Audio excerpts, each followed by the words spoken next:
Welcome. If you want to transfer data from ZTE Nubia Z9 Max to other Android smartphone, for the first you have to go for the Play Store and get application to transfer data. I recommend you to download application named Clonit. So just do it in the Play Store. If you got this apps, open it on the both smartphones.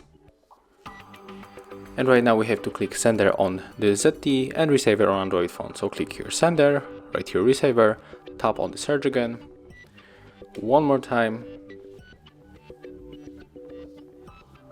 And right now we have to wait a little bit. Click on this Android icon, accept the request. And if you want to send everything, you have to select all of these icons and then click on the start.